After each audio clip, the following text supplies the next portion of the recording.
మనసులో రాజుగా నిలవాలని, రాబోయే నా తోడును రాణిగా చూడాలని.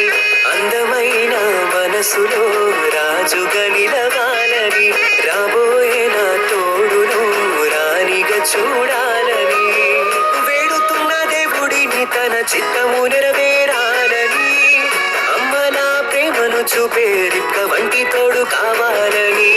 వేడుతున్న దేవుడిని తన చిత్తము నెరవేరాలని, అమ్మ నా ప్రేమను చూపే రిక్క వంటి తోడు కావాలని. అందమైన మనసులో రాజుగా నిలవాలని, రాబోయే నా తోడును రాణిగా చూడాలని.